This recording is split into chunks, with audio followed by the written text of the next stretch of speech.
জয়ন্ত, বৌমা যা কইল এটা কি সত্য কইল? তুই রোজ ভম ভম করে শুধু পা দিস? হ্যাঁ হ্যাঁ, ও পাঁচ সহ্য করতে পারে না। তুই সত্যি কও। কি তুমি দাদাকে বলো তুমি পাদো না? প্রতিদিন তুমি পাদো না? বলো তোমার দাদারে।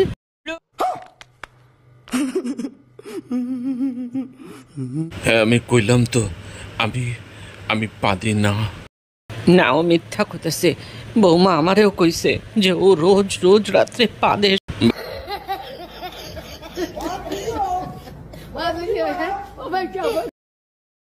বৌমা কইতাছে, মাসিমা কইতাছে, তাও তুই স্বীকার করিস না যে তুই পাদিস না। তোরে আজকে স্বীকার করতেই হইব, নাইলে আমি তোরে এখানে মুখ ফাটাইয়া দেবো। মাইরা মাইরা তোরে আমি মুখ ফাটাইয়া দেবো। দেখ তুই স্বীকার কর। কইতাছি रुको जरा सबर करो बोला धक्का मुक्की नहीं करने का आराम এখনো ভালো চাস তো, বাঁচতে চাস তো, স্বীকার কর না। আমি এখনো কইতাছি আমি পাদি নাই। এইটারে পাদ কওয়া যায় না, কইতাছি যায় না।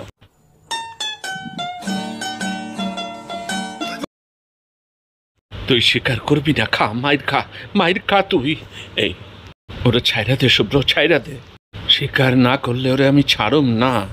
শোন, আমি কইতাছি আসল কথা। ও পাদে নাই, ও পাদ দিতে গিয়া পাছা গলায়া ফেলছে, আর তারই গন্ধ বাইরে। কোন কি? কি কইলেন? হ্যাঁ আমি কইছিলাম যে বাসি ডাল আছে না ফেলাইয়া দিয়া খাইয়া নে। ও আমার কথা শুনে খাইয়া পেটটা খারাপ করছে, পাদে নাই ও। বাইরে তুই আমারে ক্ষমা কর ভাই। रुको जरा सबर करो बोला धक्का मुक्की नहीं करने का आराम से। একটা কথা আপনাকে আমি স্পষ্ট করে বলে দিতে চাই যে এর আগে আমার দুটো বিয়ে কিন্তু ভেঙেছে, আর তার একমাত্র কারণ হলো আমার দুর্গন্ধযুক্ত পাদ। এই কথা এখন বলছেন কেন? বিয়ে ঠিক হওয়ার সময় বলতে পারেননি? তখন বলিনি, কিন্তু এখন তো বলছি।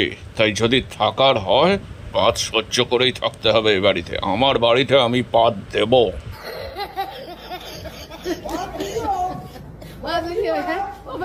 এটা আপনি ভাবলেন কি করে যে পাঁচ সহ্য করে আমি এই বাড়িতে থাকবো?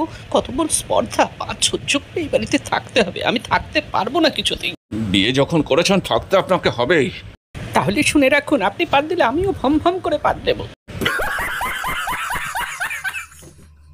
এত বড় স্পর্ধা! হ্যাঁ দিলে আমিও দিতে পারি। হে ভগবান, পাদের চক্করে এই ছেলেটার জীবন শেষ হয়ে যাইতেছে। তুমি একটু দেখো, একটা বিয়া টিকতেছে না।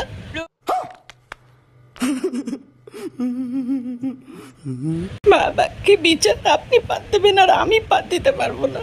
হে ভগবান, তুমি দেখো।